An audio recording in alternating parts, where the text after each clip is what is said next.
December 7th, 1969. The White House. 2:17 p.m.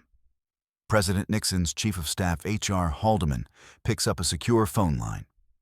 On his desk, a list of America's biggest entertainment stars. Frank Sinatra, Bob Hope, Dean Martin, Sammy Davis Jr., all confirmed for the White House Christmas Gala. But there's one name circled in red ink. One name that would guarantee headlines worldwide. One name that would make this the most watched presidential event in history. Elvis Presley. Haldeman dials a number he's been given. Memphis, Tennessee.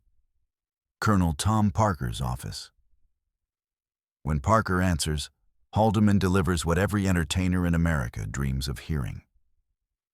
The President of the United States requests Elvis Presley perform at the White House Christmas Gala, December 21st.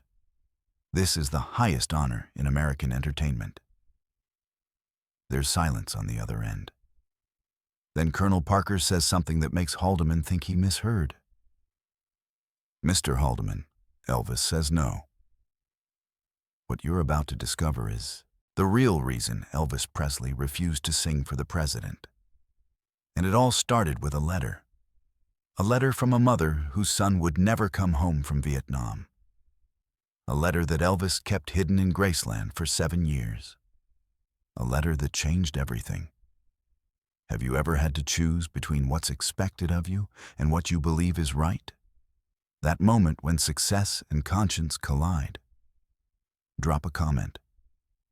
Because that's exactly where Elvis found himself in December 1969.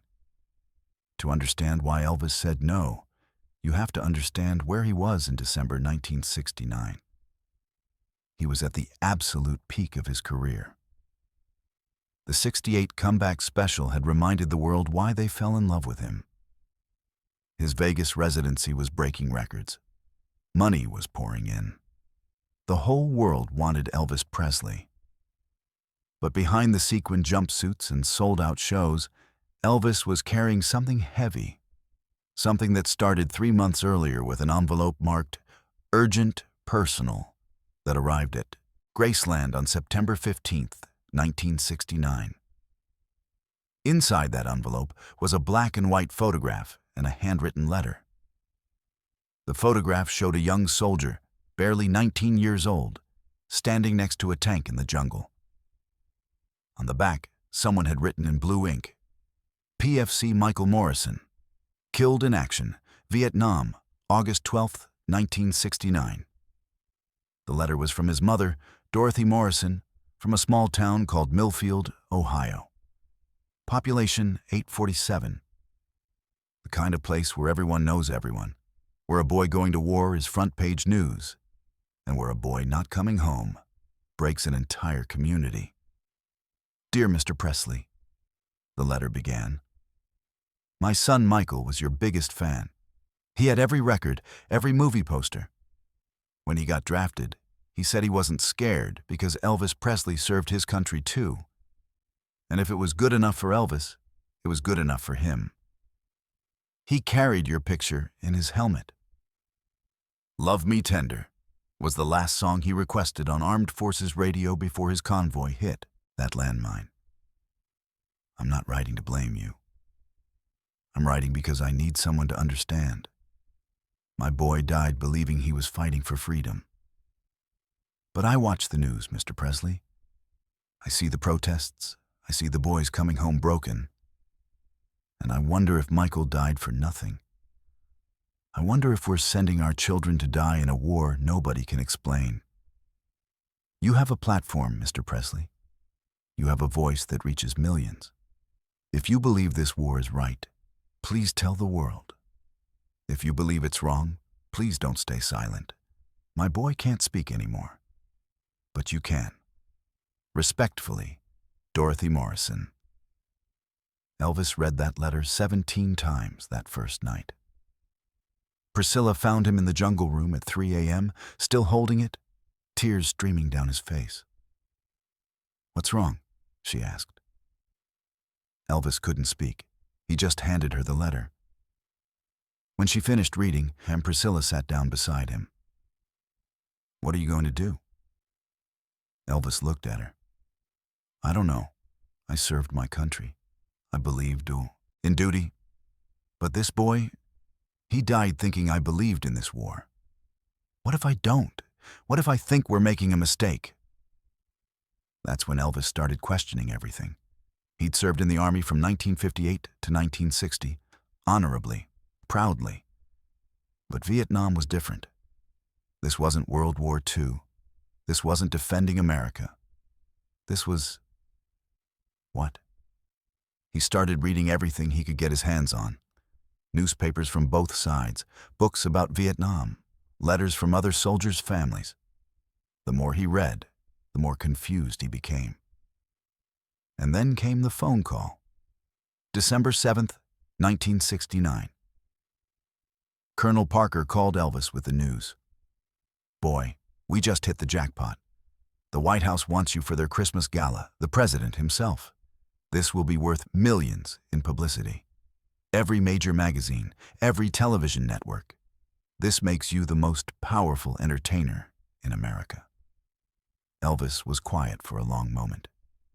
Then he said, "What kind of songs would I sing?" Colonel Parker laughed. "Patriotic songs, boy. Battle Hymn of the Republic. America the Beautiful. Songs about supporting our troops, supporting our president. This is your chance to show America you're not just an entertainer. You're a patriot." Elvis felt his stomach drop. "Colonel, I need time to think." "Think?" "Boy, you don't think about opportunities like this. You say yes, immediately." Elvis hung up the phone and walked to his bedroom safe. Inside, along with jewelry and contracts and cash, was Dorothy Morrison's letter.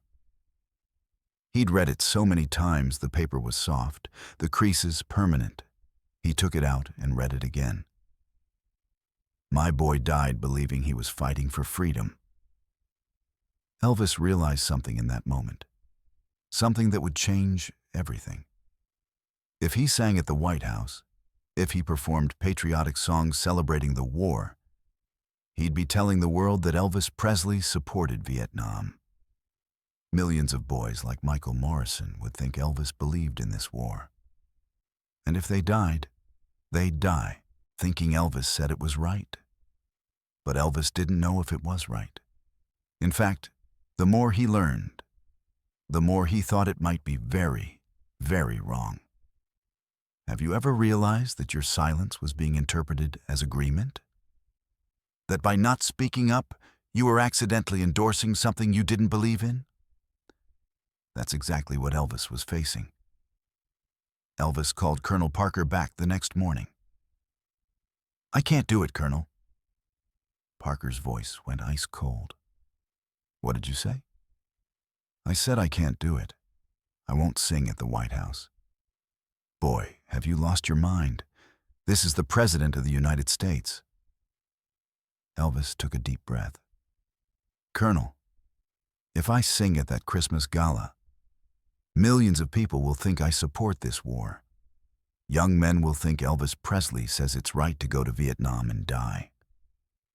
And I don't know if that's true." Parker was screaming now. "It doesn't matter what you think. You're not a politician. You're an entertainer. Your job is to sing and make people happy." "My job," Elvis said quietly, "is to live with myself. And I can't live with myself if boys die thinking I told them to." Parker tried everything. He offered Elvis more money than he'd ever been offered for a single performance. He talked about patriotic duty. He talked about career suicide. He talked about disappointing fans who expected Elvis to honor the president.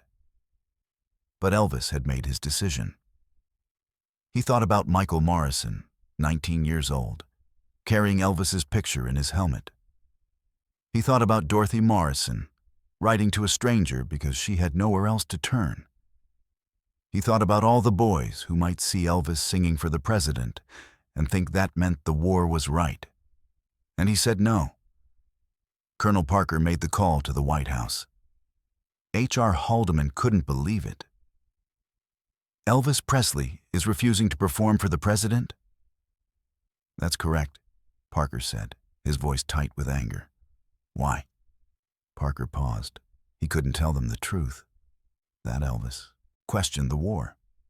That would destroy Elvis's career overnight. So he lied.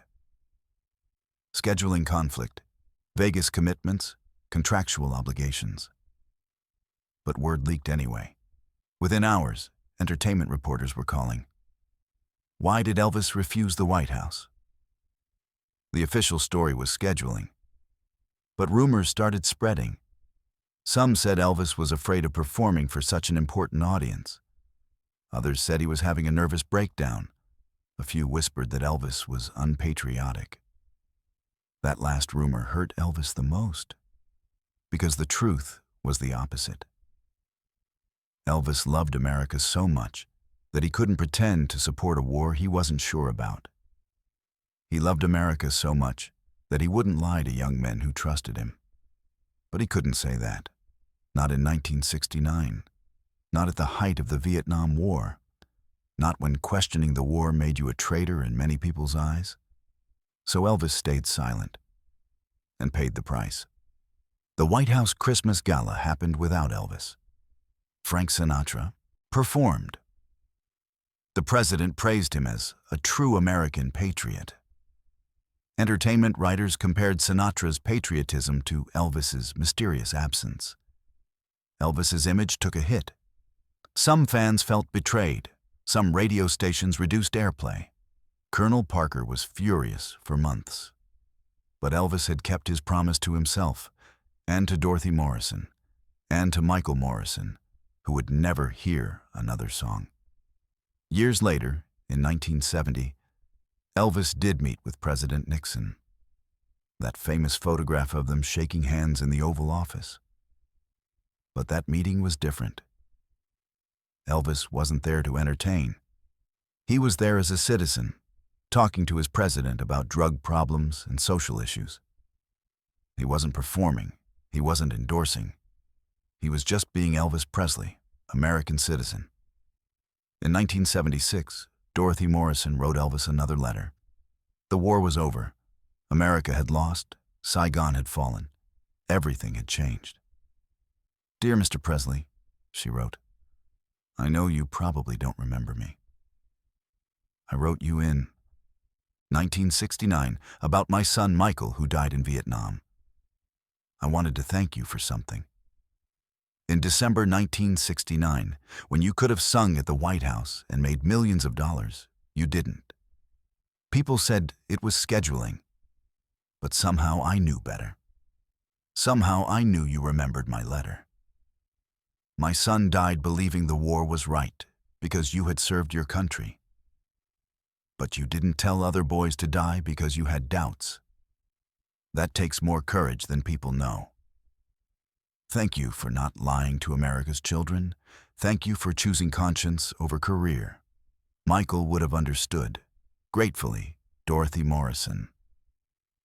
Elvis never responded to that letter, but he kept it in the same safe with the first one. Both letters, both reminders of the heaviest decision of his career. Sometimes the most patriotic thing you can do is refuse to pretend everything is fine when it's not. Sometimes loving your country means disappointing your government. The story of Elvis refusing to sing for the president was buried for decades. It didn't fit the narrative. It was too complicated, too nuanced. Entertainment history preferred simpler stories. Elvis the rebel, Elvis the patriot, not Elvis the man who wrestled with impossible choices and chose conscience over convenience. But the truth always surfaces eventually. And the truth is this. In December 1969, Elvis Presley had to choose between the biggest opportunity of his career and his personal integrity. Between what was expected and what felt right. Between pleasing everyone and living with himself. And he chose integrity. He chose his conscience. He chose to disappoint the president rather than lie to America's children. Colonel Parker called it the biggest mistake of Elvis's career. Maybe he was right. Maybe Elvis could have been even bigger. Maybe he could have made even more money. Maybe history would have been different. But Elvis never regretted it. Because some things matter more than money. Some things matter more than fame. Some things matter more than pleasing powerful people. Sometimes the most important thing you can do is say no, even when the whole world expects you to say yes. Dorothy Morrison died in 1988. She never got to meet Elvis, but she knew he had hurt her. She knew her letter had mattered. She knew that when it counted most, Elvis Presley chose to listen to a grieving mother over the President of the United States. And maybe that's the real measure of a man. Not who he pleases when it's easy, but who he listens to when it's hard. The music is bigger than any of us. But the stories are what keep the music alive.